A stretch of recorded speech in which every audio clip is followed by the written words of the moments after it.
Hello, and welcome to the Empowerography Podcast. This is a platform created for women's voices to be heard and a place to share their stories, journeys, and successes with the world for the purpose of helping other women who might be on similar journeys. We are empowering women one episode at a time. I'm your host, Brad Walsh, so kick back, grab one of your favorite beverages, and enjoy the stories.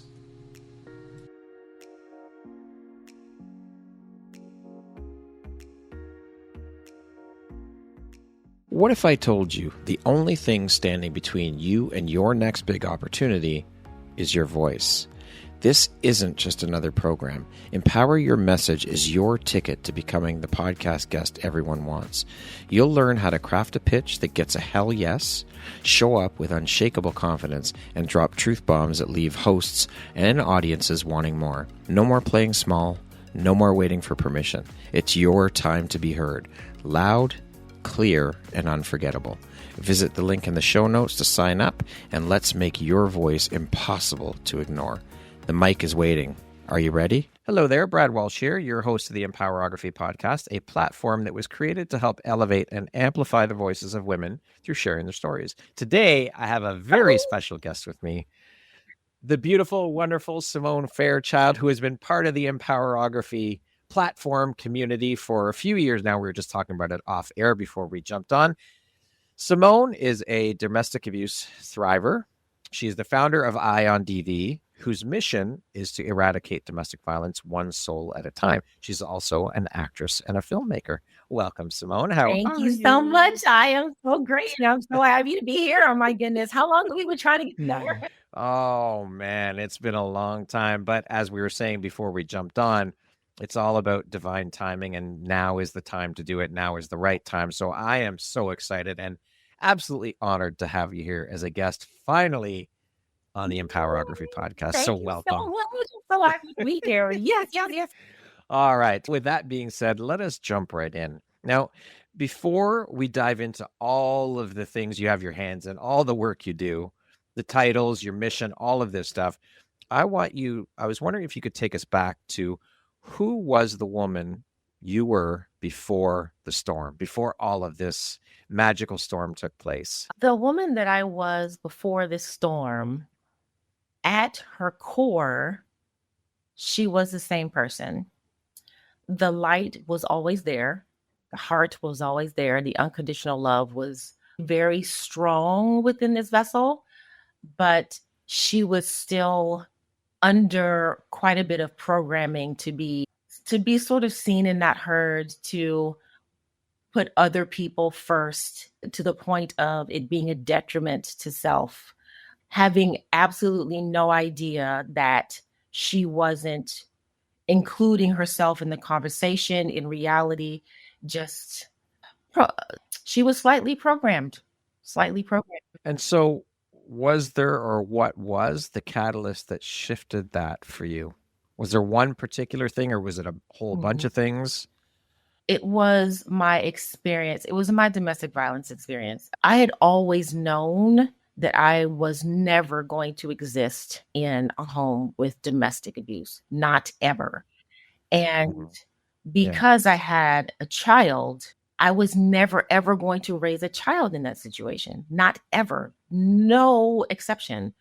And so as I saw the layers start to peel back, my first concern was to figure out what was going on. And once I sort of understood what was going on, then, okay, how do we fix it?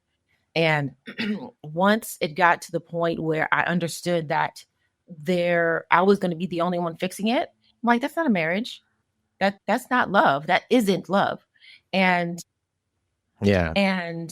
because it was my responsibility to create safe, loving space for this little person to learn and grow and exist, then it just doesn't equate to raise a child in that situation, because I'm not setting him up to live his good self, let alone best self. So I couldn't. It just didn't make any sense to me to stay there. So I would say it was definitely my domestic abuse experience. And how long were you in that relationship for? Before I noticed it, I filed papers My son was maybe 2. So we had been together 2.5 years. Were there any signs before the marriage? Because you were married. Were there any signs before that and you just didn't pick up on them because you're in it's like a I can't see the forest for the trees type of thing? There weren't any overt signs there, but in retracing the steps in when I was in the situation, I was in counseling anyway, and which was a lifesaver. And then we also had a mutual friend who, by trade, she was a marriage and family therapist. And I went to school for psychology. It was one of my majors. And I also had a dear friend who was divorced 16 years from someone who was narcissistically abusive. So I had a lot of resources embedded. And Yeah. thank goodness with those, I was able to detect things a lot faster than someone who's just in it and has been completely cut off from the outside world. Yeah. And so how did that realization change you at your core? I would say the change at my core came as a result of the spiritual journey. But that realization, what it did is it ignited the warrior within me initially. Because once I understood that what I was going through was not going to get any better, in fact, it was going to get worse if I stayed. I am very good with black and white facts. I am a highly sensitive person, but I'm also good with, okay, this is what's happening and this is what needs to be done. So once I understood the facts, it was like a light switch went off and the feelings shut off. I was like, no. So immediately went into action mode. Okay, what do we need? What do I have to do? How do I do this? Question and answer, research, making phone calls, emailing people, just pestering. I was like, taking action right away. Right away. And was I scared? Yes. But understanding that I've always been a very responsible person, now that I was responsible for a little person, there was no stopping me. I didn't care. I was not staying in that. We were not staying. We were getting out, period. It was going to take me once. And once I understood, out. Don't they say that it usually takes 6 or 7 times before people realize and take aligned action to make the changes? So that speaks volumes as to who you are, Symone, and not to take anything away from anybody that goes through it. And it takes what people will do it when they're ready to, when they need to, when they realize that a change has to happen. I'm not trying to take away from anyone who stays in a situation longer than they should or they need to, or whatever the case is.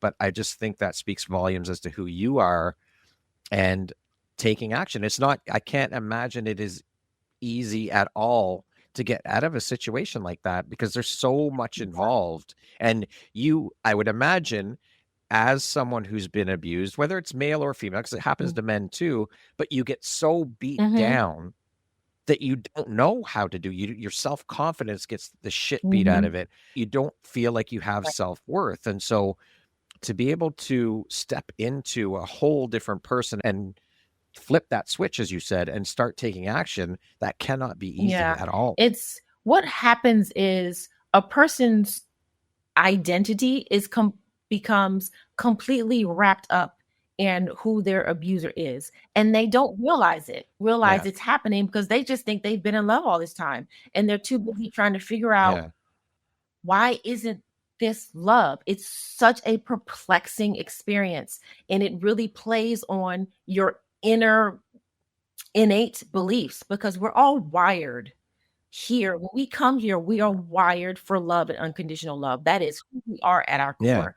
And so when we're going out looking for love, that's what we're looking for. And so when we meet someone that comes across and shows us that we love them, that they love us, and it turns out to be the opposite, it is so utterly, innately perplexing that it just boggles the soul. And when that happens, and you don't really know the full effect of what has happened to you until you've gotten out and you're trying to heal. Because what people don't understand is that, yes, In abuse, it's physical, yes, but like they say, broken bones and bruises, they heal, but it's the Yes. psychological that gets through to your soul, that gets through to your core, and you don't realize it because you're too busy trying to figure out what's over here, and the Yeah. tactics are going on over here, so you're completely distracted from what's going on, and because of that, there's no buffer, there's no wall, there's no protection, so it's just getting in there and completely screwing with your psyche, just eating it away. The psychological Psychological, scarring is a it's a whole other whole other level. level, and you have to, and when you're with an abuser, one of the things that they brainwash you against is believing that there's no help out there, no one loves you, no one and nothing. So you're completely isolated and They are your yeah, everything, is what they propose you right. themselves to be. Then that makes you so scared to leave. It makes you so scared to get out. And if you have a thread of confidence to get out, once you get out, it's what do I do? Who am I? How, what is up? What is left? What is right? And then once you go down the rabbit hole of trying to heal, then you discover all of this stuff that you had no idea happened, no idea was there. You had no idea that it's been touched, disintegrated, and you have no clue. So it is so much more than what our society has programmed us to believe what abuse is. The psychological is a bit. Yeah. You're starting completely from scratch, Even rebuilding less so, yourself. even less so, because Yeah. it attacks your identity and it gets deeper than that. I remember one time I think I was in group counseling. Anyway, I was in some sort of counseling. Oh, it was individual counseling. And I forget what we were talking about. Okay. And we were talking about something, and something popped into my mind. And I was like, oh, that en- encompasses all of it. And still to this day, it is accurate. I felt as though my soul had been raped. Jesus. And it's accurate because as I was going through, because when you heal and you really are dedicated to healing and you're putting the pieces together, going backwards and going forwards, you come to realize, at least I did, I came to realize that counseling and therapy was only going to take me but so far. But Right. there was still more work to be done. So then where do you go for that? What is that? What is the help there? And because I was chasing after God like my hair was on fire the entire time, so Yeah. my head healing and my body healing, my vessel healing and my soul healing was happening at the same time, but I wasn't aware of the difference until the resources for the vessel healing had come to an end. I'd gotten to the point where no more that was going to really make any difference. So I was like, Mm. okay, what? And but then I kept going on my healing journey divinely, and that was what made the difference. And that is how I came to understand that, especially the psychological, gets through to your Yeah. soul. So when people who are abuse survivors, they have, even if they haven't believed in a higher power ever, in order for them to fully, completely heal from the top down in all encompassing, they have to lean into a higher power, something outside of themselves, because they're going to be stuck in a loop of counseling and Mm. falling out of it and counseling and then falling out of it and counseling. The only thing that's going to heal you completely is leaning into the higher power within yourself and then the higher Yeah. power with outside of yourself that resonates. That is a fucking powerful and horrifying thing. You said you felt like your soul had been raped. That the magnitude, just Yeah. thinking of that is unfucking Mhm. believable. And when we talk about counseling, and I'm no professor, I don't profess to know, but I hear a lot of people saying that when you are going to counseling and therapy, you're continually reliving that experience. You're continually talking about it and talking about it and talking about it and Mhm. talking about it. And so, speaking to you get in that loop, Mhm. you have to find something Mhm. else that is going to take you beyond that and get out of that loop. And so, finding that higher power, whatever it be, God, universe, whatever you want to call it, something to get you out of that loop and into a different Mhm. headspace area, trusting Yeah. in your soul. Yeah. and repairing your Yep. soul. And also what helps with that too, because you also have to ground, because what I found is Right. that I loved existing in the divine world, in like the unseen and the unknown. And most people, that freaks them out. But it got to the point Yeah. where I got so deep within my spirit that I was quantum jumping and like astral projecting. And it was the coolest shit in the world, to be honest with you. I love that Oh, shit. it is I a fucking oh, I'm love getting goosebumps just talking about it. It is the coolest ever. So I'll go into that in a second. But if Yeah. you're the type of person who loves that, you can feel like, okay, I would rather be here. And then you stop working on being filling out this vessel that you've been given. And then you have trouble grounding in reality. But we are Mhm. human beings having a spiritual experience for a reason. We're meant to be grounded as Yeah. well. And it's very important that people in their healing journey, they really lean into what their dreams, even if they've lost touch of what their dreams were and they have no idea what that is anymore. It is so important that they lean into their goals and their dreams. Say a survivor always wanted to be a professor or something like that, but he or Mhm. she is just so broken from the experience that they've forgotten any identity of that whatsoever.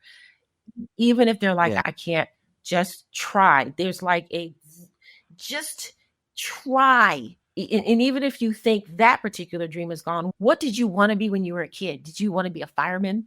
It just starts somewhere. Hmm. And the more you grow, the more you'll find that your mind will wander to your dreams. Your mind will wander to things that you want to do and want to be. And because that makes you feel so good inside, you will want to ground in that. You will want to research about it and ask questions and maybe go back to school or put a plan together or build a freaking empire like this crazy person did.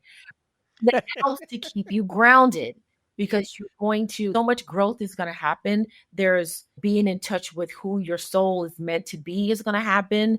And that, and the more you do that, the more you'll need to expand in order to house that growing and elevating frequency. And then like you're gonna need somewhere to put all the blessings the blessings that are coming in, to put them Yeah. somewhere. Find out what it is that you want to do. And eventually you'll align. And all of that frequency, all that vibration, all those blessings, or whatever it is you want to call it, will have somewhere to go. And in doing that, you'll start. That is the key to thriving. That's how you get over the hump of that wall that is survivorship. Because Yeah. once I got to that wall, like I could feel it and I could see it. It was like I didn't know what to do to get over it, around it, below it, through it, nothing. I was like, what the hell? Dude, this is not okay with me. This is not okay. I don't like this. Yeah. Because I'm used to get it done. Get it. No Yeah. plateauing. No, Nope. it's That's not a not a thing. thing. But it is good to plateau, because sometimes your brain needs a minute. But it Mhm. was going back to the spiritual path. It is leaning into this extraordinarily beautiful, bright, natural, divine light that you have within yourself. That is thriving. That is how we thrive. And that's why there are so many people, the vast majority of the people on the planet are like all in survivor mode and they don't know it. They have no idea, because they've been Mhm. programmed to be detached from that inner divine. So you, man, you lean into Absolutely. that inner divine and you talk about manifesting abundance and manifesting wealth and manifesting this and manifesting that. It'll pop out of nowhere. It'll just come out of nowhere. And people think, like, when you hear that in like the media and you hear about people like on Mhm. TikTok and Instagram, and they're Mhm. talking about this came to me and I didn't have to do anything for it. And that is real. I've been experiencing that the Yeah. last week. And it's like stuff coming up I and love it. I didn't ask for it, make a phone call, send out an email, pray about it. It's all of a sudden it's there. It's just there. I'm like, Because you've done the yeah. work, though. Because you've done And the work. That's the yeah. important piece, is doing Yeah, the it's work, not gonna happen without right? doing the work, because there's a whole bunch of like static and stuff in the way that you have to have a Mhm. clear path. Otherwise, the Yeah, frequency can't get through. Like the vibration can't get through for sure. that those manifestations need to ride in on. There's Yeah. no pathway. So you have to do the work, Yeah. and it's absolutely worth it. Just keep going. And it feels super scary. It's going to be scary. It's going to be terrifying. You're going to come up against monsters in a dark closet, but know that you are not alone. You have support no matter what that dodo told you who was abusing you, no matter what they told you. You are not alone. Even if you feel like you're the only person in the room, your higher self, your divine self, God, the source of all things in the universe, is in you. You are a warrior, period. No matter who you are, where you live, what age you are, what gender, you are a warrior and you've got this. So you just got to do it. You got to do it. Do it like he was for real. Was do it. As we were talking about, there are the invisible and visible scars.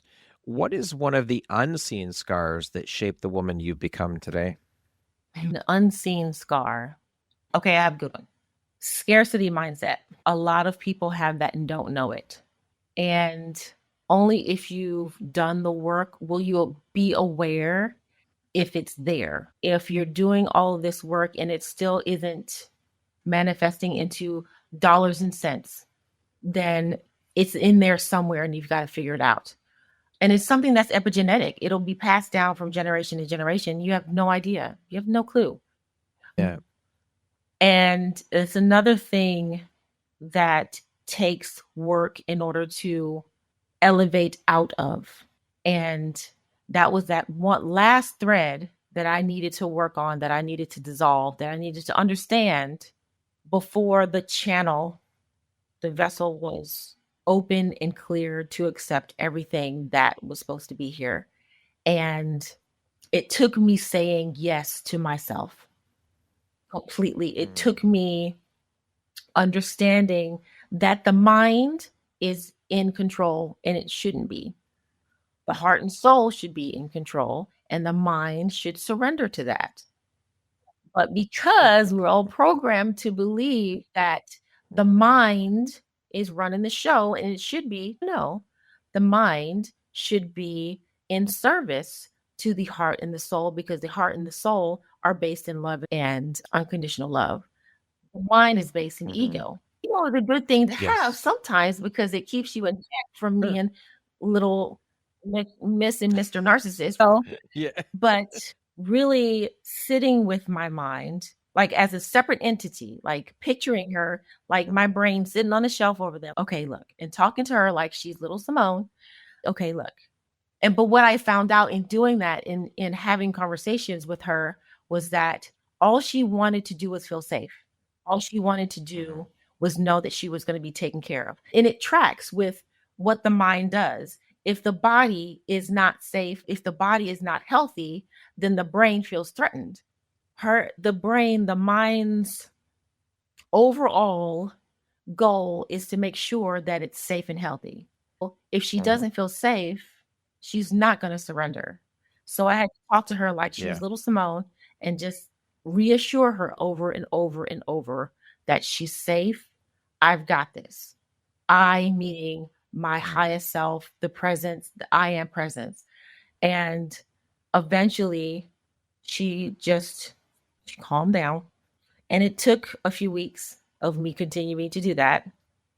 And there are times now when I still have to check in with her because that loop will kind of start going. I'm like, no, remember, you are safe. I promise you're safe. I know this seems scary and I know this is the unknown, but you are safe.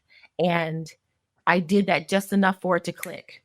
And I've been noticing, like we were talking about before we started recording, like within the last 2 weeks or maybe the last week, literally something every day, something massive that I didn't search out for, didn't call for, didn't email, didn't pray for. Something massive has been happening every single day.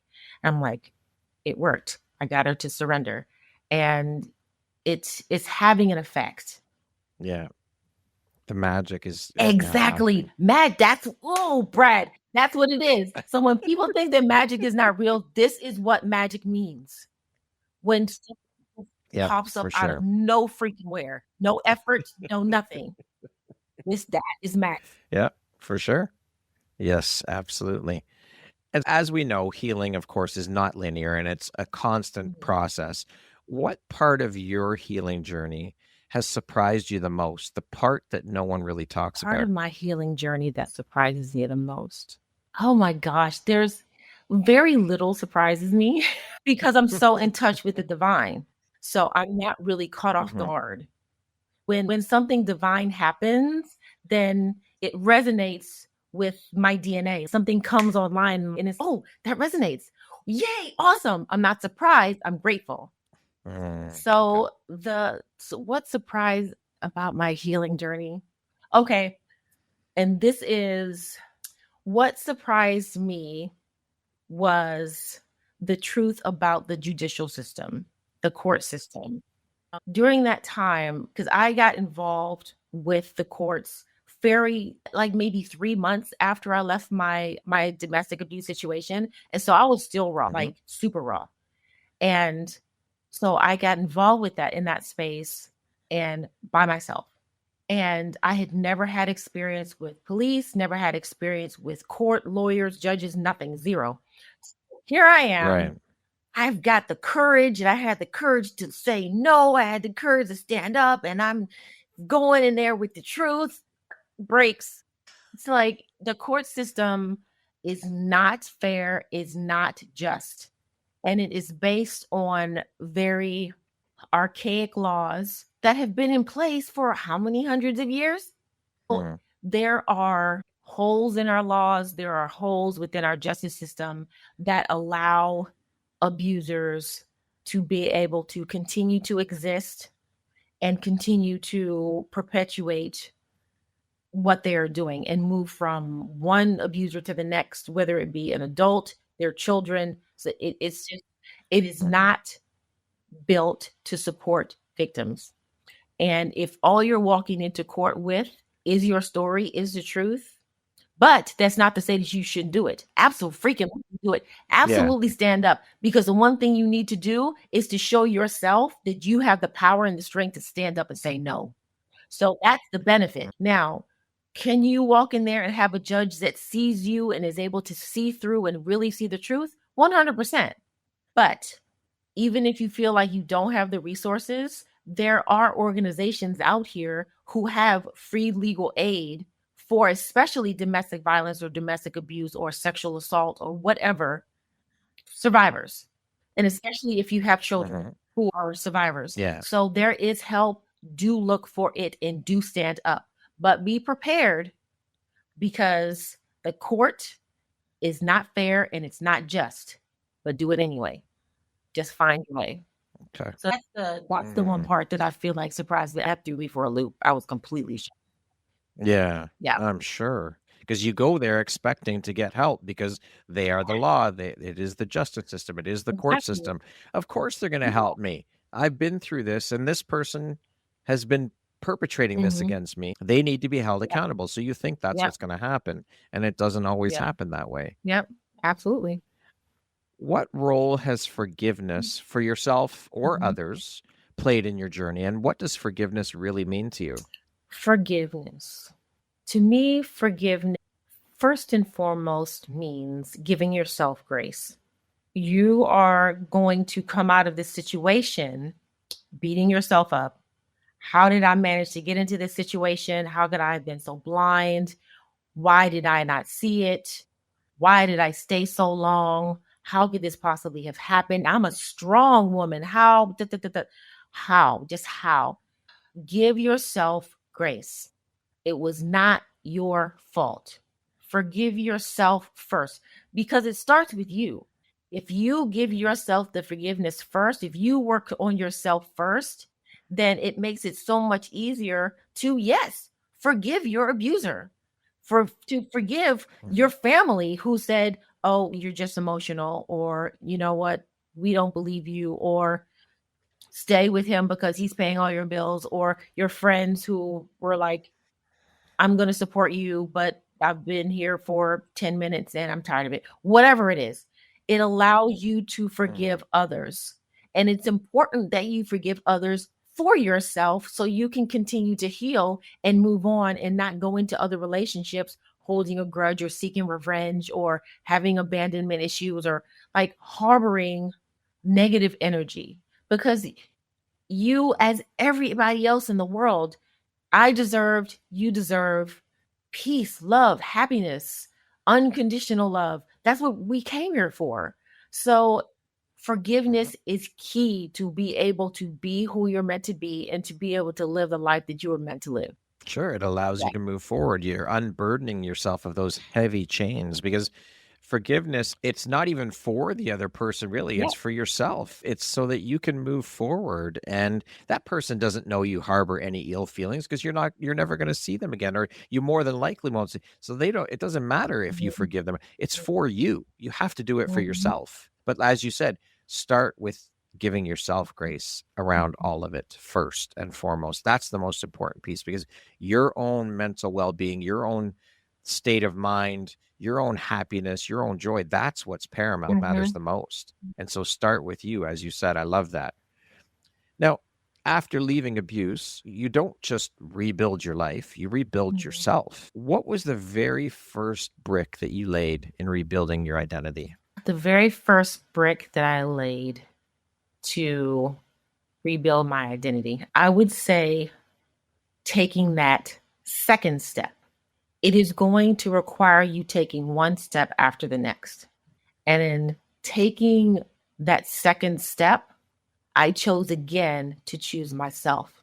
I chose again to put myself first, not knowing that I was putting myself first, because it was the health and well-being of my son that motivated me to take these steps.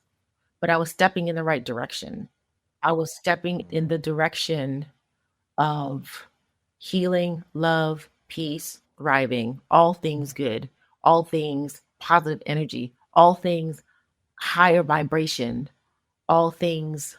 And to see the smile on my son's face, to know that his future was clear now, that stepped me into the right direction of rebuilding my identity. So it came, I wouldn't say that rebuilding my identity came later.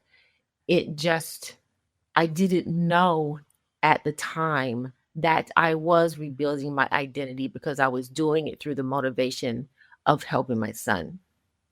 It was that second step, and then that third step, and then that fourth step. And once I took that second step, I kept going. I never looked back, ever. Powerful and beautiful. You need to. You have a choice. We always have a choice. You can either choose to give up, or you can choose to take the other path where you look toward surviving, toward thriving, and rebuilding your identity and building the life you deserve. What has surviving domestic violence taught you about love? First of all, the love for yourself, love for others, and the love of life. Love, it has taught me, love can be as complicated as you want to make it. And what people believe is love, most of what people believe is love, is manufactured by humans, is a programming manufactured by humans. What is on our heart and our soul that we come here with is unconditional love, and it's pure. And we are unfortunately detached. We feel it, but we don't know what it is. So what we're leaning into, like trying to find our better half, or I gotta find a man. Ooh, I gotta find no, you don't, not necessarily. What you have to do first, realize that this is a full soul. You aren't missing anything. You don't come here missing anything. You are full and complete. And once you understand and realize that, and understand that you are what that light that lives within you is, God, the source of all things, that lives within you, what you seek in another person is that divine light mirrored. And when you experience that, it's like there's this knowing there's this divine knowing where you're just like, there's nothing like it. And it's and you will feel that with other people that is not romantic, that are not romantic, with friends, with I'm straight and I feel it with other women, and we're just like, we get in the room and we're like, you know how when we get together, we're just like squealing at like a high pitch. Yeah. And then there are Mhm. times when, and this happens infrequently with me, where I come across a Mhm. guy and there is that knowing on a romantic level. Mhm. And but when you experience that love on a divine level, you can find yourself sitting in a space in silence and you can still hear what they're saying and feeling. And you can feel that they love you and they can be on an excursion in Australia. It Distance doesn't make any difference, time doesn't make any difference. Whether they've gained like a beer gut doesn't make any difference. It doesn't matter when you have Mhm. leaned into that unconditional love within yourself and you call in that unconditional love in friendships, in romantic relationships, in business partners. You just know. And It's a it's a knowing knowing. for sure. What would you say is one of the biggest myths or misconceptions about domestic violence that enrages you the most? How society perpetuates the image of what domestic violence is. Because even you watch films now, even today, times a film comes out and there's domestic violence, is even the smallest issue, the smallest part of the story, it's still based around physical. I'm like, Mhm. that is like a 16th of the pie.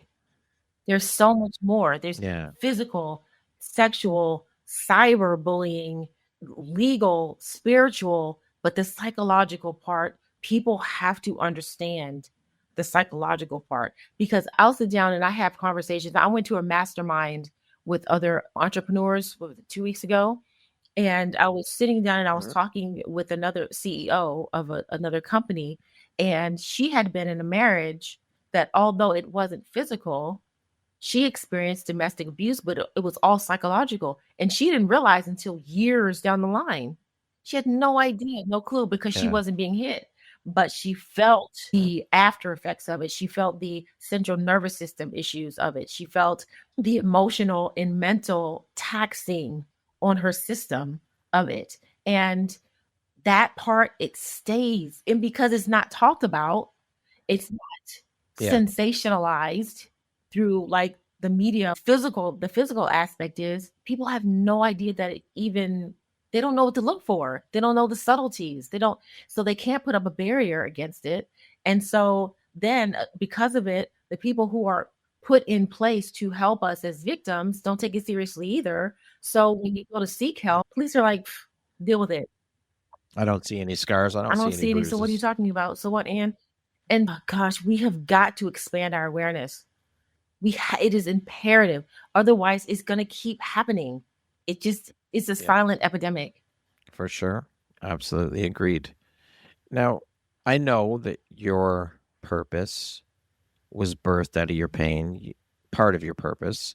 You're the founder of EyeOnDV. Can you tell us all about it? When you founded it, what it's all about, what the mission is? Tell us all the things, Sure. EyeOnDV. Okay, so EyeOnDV, the movement to eradicate domestic violence, was established in 2020. At the time, my son and I were actually homeless. And we were living in, who was a friend of mine at the time, he was living with his mother, and their attic was built out, it had a bed in it and stuff like that, so they gave us their attic. And so also at the time I was in this Bible study, and there was a wonderful lady there who, her husband had a Apple desktop computer just hanging out in the garage that they weren't using, so she gave it to me. And so I had the idea to start interviewing survivors and victims of domestic violence and start a YouTube channel and whatnot. So when I started that, I was so nervous. I was terrified. I could hear, when it came time for me to do an interview, I could hear my heart beating in my ears. I was sweating, like heat was coming out of my collar. But I knew, see, here's that knowing again. I knew that I was doing what I was supposed to be doing. And I knew that I needed to lean through my fear in order to make sure that these women's and men's stories, truths had somewhere, had a container to be held, to be made safe, and to be shared. I knew it. And because of that, more and more survivors came to my space to tell their stories. This is another situation where I didn't have to go looking for survivors. They would just pop up. Like, I want to tell my story. I want to share my truth. And there were so many that had never, ever felt safe enough to share their truths until their interview that day. And it just grew from there. I was working with a startup at the time, and there were 2 or 3 people that decided to come on board and help me develop my website and help me get like the ball rolling. And from there, it just snowballed. I allowed my intuition to carry me as to how to expand it based on what the survivors were needing at the time. A ton of survivors needed legal aid, and there were those that were across the country. Some were in Louisiana, some were on the East Coast, some were Arizona. And so I was allowing myself to grow based on need and my intuition. And it got to the point where I was working with the Los Angeles County Domestic Violence Council, and that council had different committees that had different focuses. And so I started to lean into the committee that dealt with mental health and legislation. And at that time, I was gaining more and more knowledge about how trauma in and of itself affected the brain. And fascinating, by the way. I'm And sure. also understand the need to overhaul our laws, the need to make changes to our Constitution. Those are the 2 things that are the major issues that allow trauma to continue. So if we don't address the seed from the genetic level and also from the household level, that's how it's passed down seed wise, but it's also met from the outside in by allowing the trauma to circulate and perpetuate throughout the society based on the laws by which our society is governed. So the 2 different things, their frequencies match. So allowed to continue and perpetuate from the inside and the outside. So EyeOnDV took on the responsibility of creating safe spaces for victims and survivors to speak their truth, share their truth, but to also tackle the seed and change legislation. So I I love it. plan to expand EyeOnDV to tackle more than domestic violence, but to tackle trauma as a whole. Love it. It's an incredible mission, Symone, and you should be very proud of what you've created and built so far. And I know there's only going to be more amazing things to come for EyeOnDV, and so many women out there to help. And that's the sad part, is that there are so many women out there that need that kind of support, but you being one of the women who is there to support through EyeOnDV is an incredible gift. Now, for those who think domestic violence is not their problem, what's the truth that you wish they could feel in their bones? Oh my goodness. We are all one. We all come from the same source, but we're all individuals in that we were all meant to have an individual experience. We all come from the same source. So what happens to me is inevitably going to affect you. So if we're talking about a situation, we're talking about trauma, we're talking about domestic violence, right? And so if it happens, it is a problem everywhere. Every country, every gender, every socioeconomic status, every religion, it is everywhere. So because it isn't happening in your household, that trauma creates a certain frequency. Trauma creates a certain vibration. And that frequency and that vibration enters a room before that person who's being traumatized. So when they get into that room with, say, 30 people or so, without speaking a word, that vibration is affecting every human being in that room But because Yep. we are not, but because that truth is not spoken, because that truth is not well understood, people believe that, oh, because Mary Johnson next door, she is being abused and, is within their four walls and it's not my problem because I'm not living in that household. That's BS. It affects Yeah. everybody because we make up a whole. We are on the same planet Earth. I'm not living on Earth and you're living on Venus. I'm not living on, Yeah. no, we are from the same source. So it affects everyone. Absolutely agreed. For sure. What shifts then do you think we need as a society in our conversations, our culture, our systems to dismantle this cycle of abuse for good? One, we need to listen. No, I won't say one. I won't say listen is first. One, we need to expand from the inside. And once we expand from the inside, then we'll have the capacity to be able to create space for others. Over time, we have been programmed to detach from community, to detach from the village, and focus our attention on electronics, to focus our attention on Mhm. social media, and thinking that we're getting likes and getting love and building a community through a screen. No. And we're seeing the effects of that, especially with teenagers, how they're getting Yeah. so detached from just energetic connection with self, with others, that they feel so lonely and then fall into drugs more and then suicidal. It's just out of control. But once what was the question again? I'm going off on a tangent. That's okay. No, that's okay. What Oh, shifts do we need as a society in order to dismantle the cycle of abuse? first of all, is going within self to expand. And then once we expand, we are able to create space for others so that we can listen. There needs to be the ability to do that. And when someone feels, especially women, no, I won't say especially women, because men too, when people feel seen and heard, and let me tell you, and I know because you're another human being on this planet, it's rare to feel seen and heard in the public with like just an everyday random person. To feel seen and heard is a game changer. Like you feel safe with someone else. We need to be able to feel safe with each other. We need to be able to speak our truths again. We need to be able to give. And when we're able to give, instead of feeling so unsafe, we have to stay like this and closed off. When we start to let our guard down and give to others, then that will be reciprocated. And it'll be like a domino effect, like a snowballing. It'll just happen and happen. But it requires people to have the courage enough to turn inward. Yeah. For sure. Which is huge because people don't want to Mhm. look inward. That's a hard thing to do Yeah. for a lot of Yeah. people. And to sit with Yes. yourself. Yes, to sit with yourself. And it's hard. And because no, number one, they're afraid of what they're gonna find. And two, they Yes. feel that they don't have the support.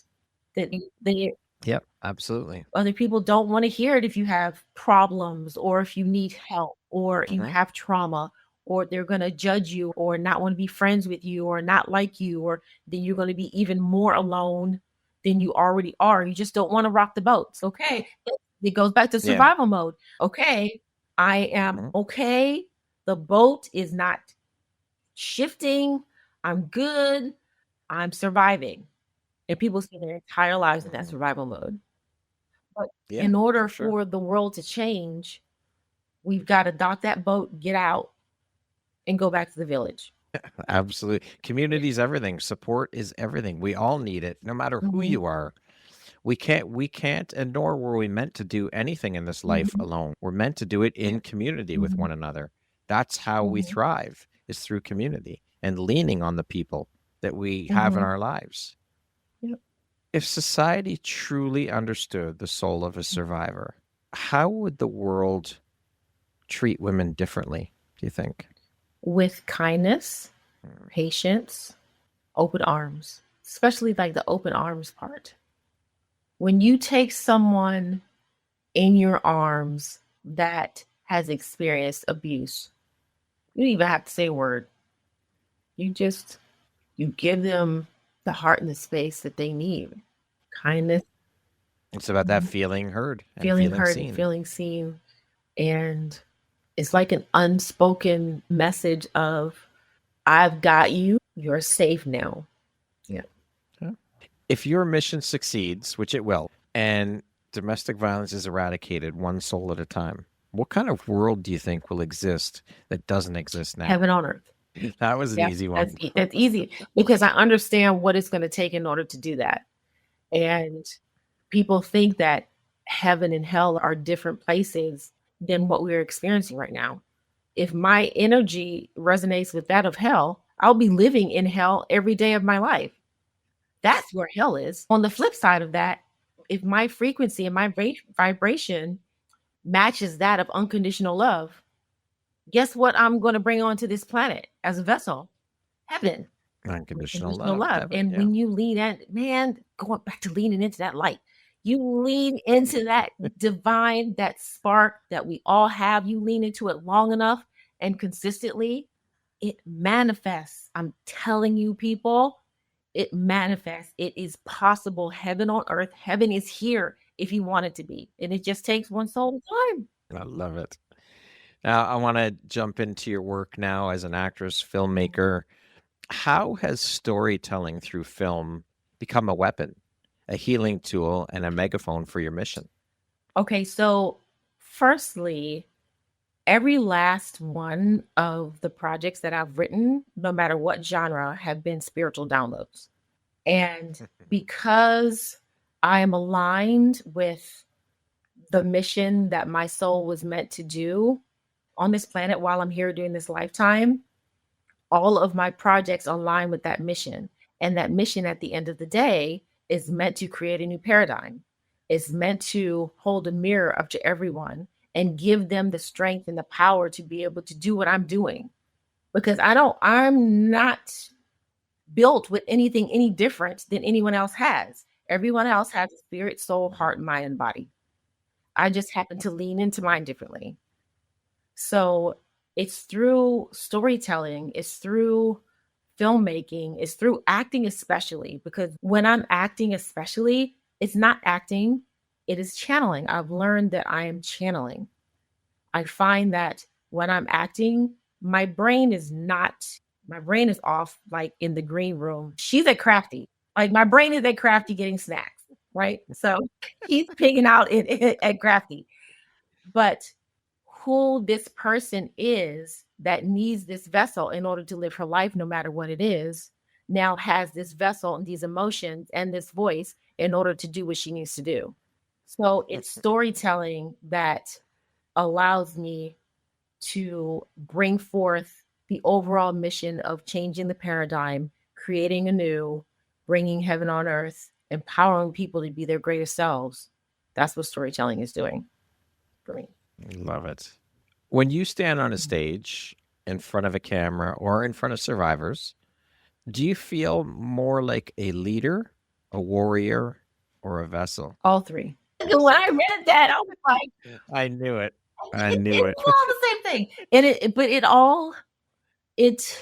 So a vessel, a warrior, and a leader, they really are all the same thing because in being I was born to be a leader. And you wouldn't, if you knew me as a kid, you wouldn't think so. Because all this talking I'm doing, no, I was totally wallflower, totally quiet. When I would go somewhere with my family, I'd always be the one trailing behind. But I was trailing behind because I was protective. I wanted to make sure that my family was safe and they're taken care of. And I'm talking about in the single digits, like little kid, like 7, 8. Yeah. And warrior came about, that fight, that phoenix fight came out as a result of trauma, and more so to make sure that other people were not being hurt, they weren't experiencing injustice. And that, in regards to myself, vessel is more applicable. So warrior is more fighting for others, leader, being a leader for my son, being a leader through my businesses, being a leader within this vessel. leaning into the presence, the God, the source of all things part of myself, and saying to my brain, I got you, you're okay, you're safe, that leader, but also that aligns with being the vessel. But you know what? There's something different about the vessel. It's both being a leader, but it's also surrendering. It's interesting how two things that could seem so different are part of the same thing. Because in order to allow yourself be a vessel, you have to surrender to allow yourself to be used as a vessel.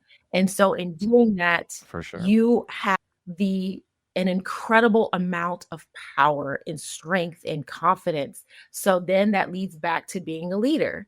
And then that leads back to being a warrior for others. So it depends on what stage you are in your life and what your mission is and what you're aligning with, but they're pretty much names for the same thing.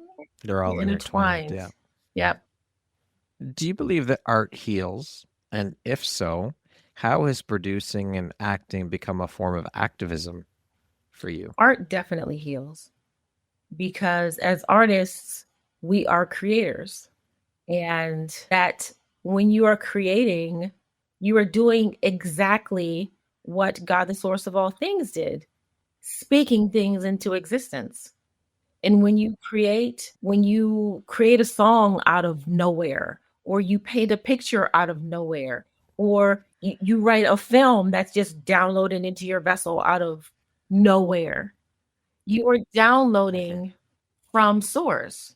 You are doing exactly what God, the source of all things, did. So art heals in that you are allowing yourself to be the vessel of the greatest frequency that there is. So the healing in that is incredible. And healing for yourself, yes. But because what you're creating is then now enjoyed by others, you are helping to heal others. You're giving them that frequency as well. Absolutely. When you and I were talking before we started recording, I was telling you about the book Happy Pocket Full of Money. And this is one of the things that the author talks about is when something is, to use your word, downloaded or put onto your heart for you to create, paint, write, draw, make, whatever it is, it was put there because and this really hit, this is one of the biggest things that hit me in this book is that it was put onto your heart because someone out in the world needs it. That's why that was put onto you and put into you to create or to do or whatever, because someone out there in the universe needs that and they need you to create it because there is a want for it. And I thought, that is fucking profound. That really struck me and hit me hard when I read that. It was like, yeah, that makes complete sense. That's a very good point that you made, because fear has always been a very strong motivator for me to do things that I was afraid of. Like it's rocket fuel in my veins. There are some things that I just really don't want to do, but it's occurred to me because what you just said has been said to me a few times over the past few weeks. And with me embarking on like the empire that I've built over the last 8 or 10 years, it is on the level of abundance. And if people don't realize this, like once you step into the frequency of abundance, that requires a ton of different rewiring, a ton of new information you've got to change in order to match that frequency. And that can be terrifying, like so much unknown, like constant unknown coming at you like a flood. And understanding that what I'm building and what I'm knowing, what I'm doing will have a global impact. The world needs it to change how we're programmed, how we're wired, and the timing too, because the human consciousness by force is being elevated right now in this time in human history. And if I don't do what I'm doing at this particular time, it will have an overall impact to the development of the planet. For sure. I love it. I love that viewpoint and the way you're looking at that. And that in and of itself will freak somebody else out. But very motivating for me because I take it, going back to leadership, warrior, and vessel, I take it very seriously. If I am responsible for someone else, whether it be one person or 9 billion, I've got to do it. And to know that what my calling is divine imprint, I must do it. Because for me, the worst thing in the world would be to disappoint God, the source of all things in the universe. I can't imagine I get back up there to source once this lifetime is over, and I'm like, I know I didn't do it. Like, I can't imagine getting up there and being like, I didn't do it. I can't. I just shrink down to the smallest piece of energy humanly possible. I can't imagine. I have to. You have to do it. It's your mission. It's your purpose. It's why you're here. Speaking of which, if your mission to end domestic violence was a film, what would its title be and how would the final scene play out? So interesting you asked that question. It is actually a film. But it isn't a narrative. It's a documentary. Have I talked to you about my documentary yet? I don't think so. Okay. No. It's called Lean Into Fear. And it deals with the seed. The first act is about the seed. So epigenetically, how trauma is passed down generation to generation and how it's also inflicted on an unborn child in the womb if the mom is in a situation that is traumatic. So that's the first act. The second act is talking about how trauma is allowed to perpetuate through our society, through our institutions, through our workplaces, through our families, and how that is built into our judicial justice system. And then the third act is, okay, so we've talked about that. Now, how do you get out of it? How do you get beyond survival mode? How do you get off of that hamster wheel? And how do you stay off of it? How do you break the chain to make sure that once you have healed, you never get in that situation again? And to make sure that the next generation never experiences it either. And that is through all of the tools that we have. The divine tools that we have, the soul, the heart, the mind, and the body, and aligning them and leaning into your inner spark, your inner light. You put all that together, and that's Lean Into Fear. So that last scene, the last scene. In my mind, the last scene, what I have written is that the last scene, I'm on the beach I think I was doing yoga or something like that.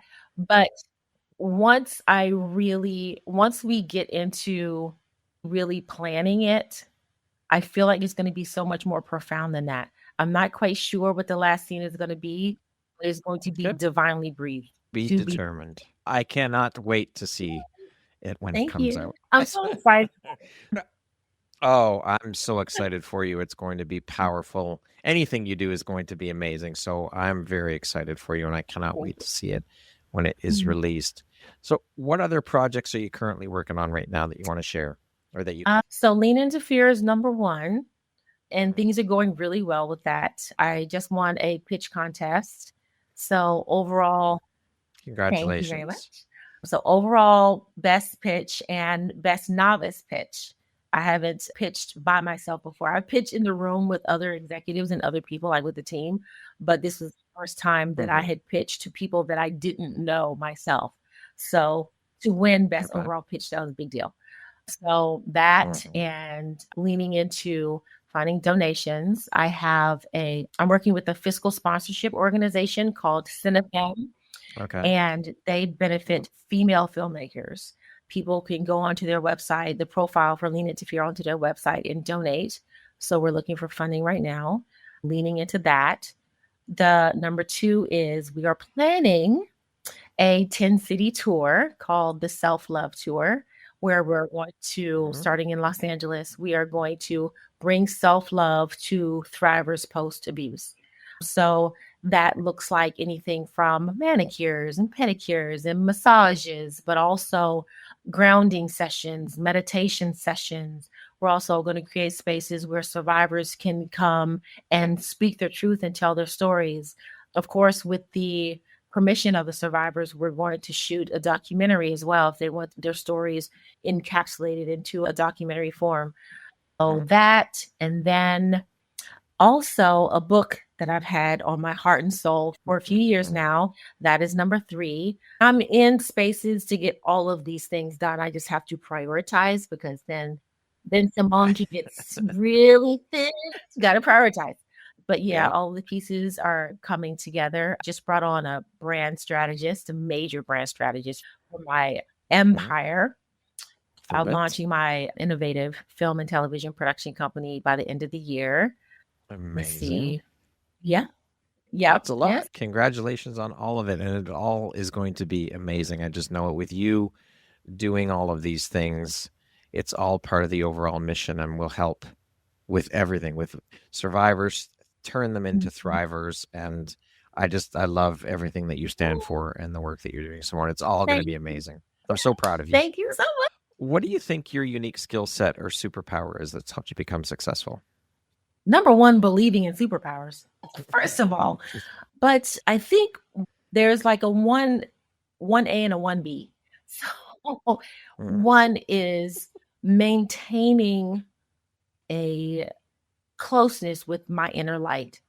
Most people, when they're born, the more experience they have with the world, the farther they get from that inner spark. And for whatever reason, I really maintained a close relationship with that. Like, it was, even as a kid, if there was something that wasn't right, like, I had that feeling. Like, I knew what circles to run with, what kids to stay away from. I didn't want to hang out with the cool kids because they were always getting in trouble. And I was always very goal oriented. I always knew what I wanted to do, where I was going, what I needed to do. And it's always been that way. And so 1A is always really being in touch with that inner light, although not knowing that's what it was. I just allowed myself to remain there. And I say 1B because that also translates into love. I've always been love-based. So when I would see someone, my dad used to always say, I brought stray cats home, meaning I would bring like the kids home who were being bullied. Like, I would befriend kids like that didn't have the money to wear the cool clothes, so therefore they sat by themselves at lunch or whatever, and they were being bullied, or they were being ignored, or I always made friends with the uncool kids, put it that way. And I've always, and my dad will always say too, he was like, you always bring somebody home and say, oh, he's very nice. I would always make friends with people who were good people. And so love has always been, it's led me through my life anchored at my heart. And given the way that the world is, I would say that it makes you vulnerable, right? Yeah, because for sure. People who are abusers look for that, to be quite honest. But then you go back up to 1A, continuing to be aligned with that inner spark, that inner heart, allowed me to navigate that situation the way quickly, actually. Yeah, leaning into the spark and love, superpowers. Beautiful. How do you define success? What does that word mean to you? I am successful every day. Success means focusing on the silver lining of every situation, understanding the situation that you're in as a whole, but allowing yourself to be led by the silver lining. And that is successful. Allowing yourself to continue to grow and improve from the inside out is success. Allowing yourself to create safety for yourself first is success. Allowing yourself to be who you're meant to be on this planet is success. And allowing that to manifest into what you are meant to do on this planet is success. Allowing yourself to, choosing yourself every freaking day is success. So 100%. So success is allowing your kid to be who they are instead of parenting them the way your parents parented you, allowing yourself to adjust every day. And that's scary for people. That's scary. Yep. Like adjusting and growing every day is terrifying for most. And sometimes that plateau that I was talking about earlier, where I was like, no, don't want to. Sometimes you have to allow yourself to sit still and in the quiet. And sometimes it's scary. Oh, you know what else? Success. Okay, I got a big one. So I just thought about it. It just downloaded. Being calm in the storm. That is a big one. That's a big one because there are storms everywhere. The planet's on fire. So being the calm within your own storm first allows you to be the calm within the storm of the planet. And also understanding, and I didn't realize this until I got into the frequency of abundance, is that it's a whole different storm. Instead of it being a storm, it's a flood. So I have to learn how to be the calm in the midst of that abundance, because you have to learn, okay, what abundance do I need to be focusing on, and what abundance do I need to let go for other people, and what abundance can I allow to sit here on the shelf and be here next week when I can get to it. So it's like a topsy-turvy type, and you have to adjust with that. Yeah. And it's a lot to navigate. So there are successes. Celebrate your wins one at a time, little ones. Like if you're in a depression at the moment, success is getting up that day. It just depends on what you're going through and what your perspective is. Success, and you define it individually. You define it. Yep. And it doesn't have to be driving a Lamborghini, please. It doesn't have to be like the material things are not important unless they were a side effect of you doing what it is you're meant to be doing on this planet.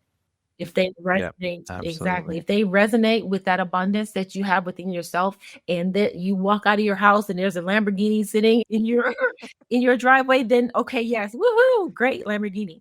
Just What does the word empowerment mean to you?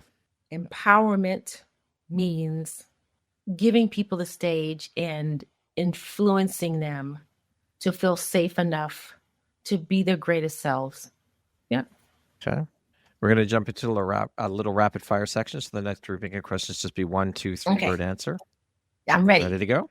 All right. What is one thing that scares you? Crap. 1 or 2 words, Symone. That's literally the only thing that I can't go camping because I can't do bugs. What is your favorite place on My earth? bed. What is your secret or hidden talent? I can write upside down and backwards. All right. If you could teach the world one thing, what would it be? To lean into their light. What is your guilty pleasure? Ice cream. What is one word that defines the woman that you are becoming? I found 2.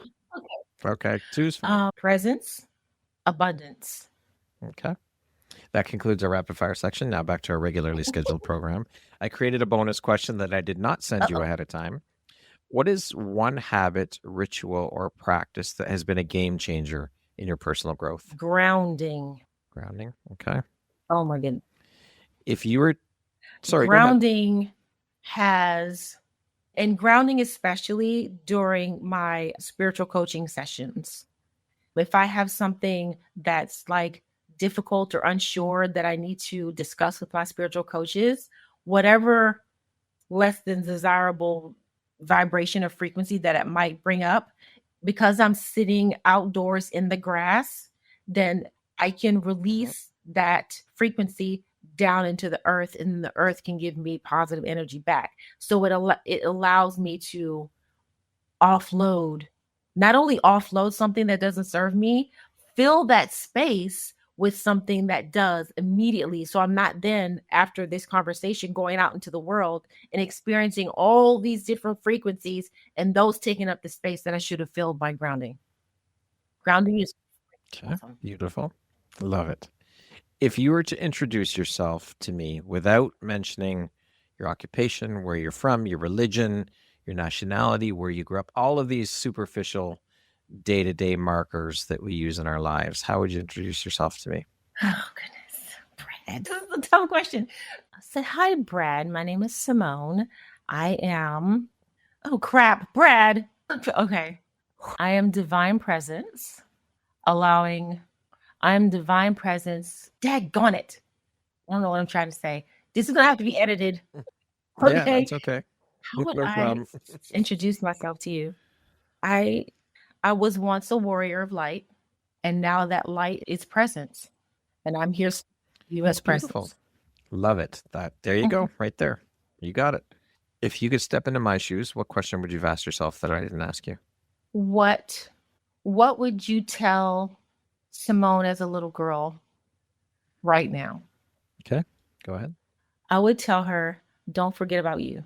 Would tell her, make sure that you are taking care of yourself first. First, develop your voice.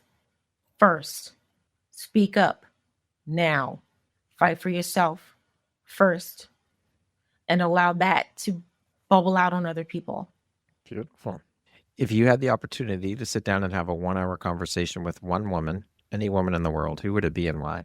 I think I have to say, and I don't want this to come across as being like conceited, but myself on my deathbed. That's a very unique answer. I love it.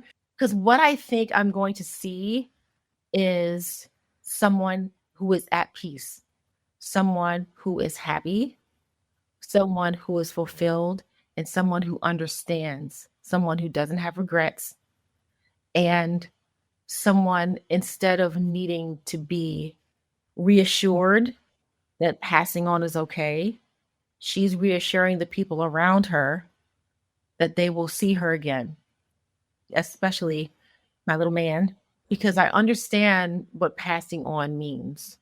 It just means that this vessel is time for a new vessel. That's it. Because at the beginning of the day and the end of the day, we are all just energy manifested in solid body. So once it's time to move on from this vessel, this energy just goes back to source and then might start all over again. I would be interested to be sitting, I would want to sit at her bedside and to see and experience where she's at in that moment. I love that answer. That's beautiful. Lastly, Symone, if you were to deliver your last 30-second speech to the world, your tribe, your people, your corner of the world, what would that last 30 seconds sound like? What words of wisdom would you impart? I know that things seem scary right now. Everywhere you look, no matter what door you open, but we all have the power to make the difference. I know you have heard this before, but I have lived it and I am living it. And I am no different than who you are. Let yourself be the example for yourself. Let yourself be the example for your loved ones and your friends. Lean into what you have. You have the answer. You have the tools. You have the love. You have the fight. You are all phoenixes rising out of ashes. This world is burning down. Why? Because of what has been passed down to us generation to generation. It is a human issue. And because it's a human issue, humans solve it individually and collectively. It takes a village. Lean into oneself so all of ourselves can lean into each other. Lean into your light, lean into your heart, lean into your soul. Allow yourselves to process, to heal, to get beyond survivorship and thrive. I'm not preaching to you. I'm speaking to you from experience. I'm speaking to you from love. I'm speaking to you from soul. I'm speaking to you from spirit. If I can do it, you can do it, and I will help you. Get on board. Beautiful. I love it. Beautiful way to end the interview, Symone. Thank you so much for taking and making the time to be here with me today, for sharing your vulnerability, your story, your journey, and of course, all of the beautiful light you put out into the world through the work you do, the women that you help. It has been an absolute pleasure. I have enjoyed every minute of our conversation, as I do enjoy every conversation that you and I have. I am so grateful to know you, to call you a friend, and to have you as a member of the Empowerography community. Thank you for all that you do. I appreciate you so much. Thank you. I just love you, Brad. Thank you. This has been wonderful. Thank you. Mwah. Amazing. Once again, my name is Brad Welsh, host of your Empowerography podcast. Today, my guest has been Symone Fairchild. She is a domestic abuse survivor, the founder of EyeOnDV, whose mission is to eradicate domestic violence one soul at a time. She's also an actress and a filmmaker. Thank you, Symone. I hope you have a beautiful rest of your day. You too. Thank you very much for listening to this podcast. If you haven't yet, please be sure to subscribe, rate, review, and share with all your friends. You can find me at visuphoria.ca, follow me on Instagram at Empowerography Podcast, and on Facebook at Empowerography. Please join me next time for another inspirational story from yet another amazing woman.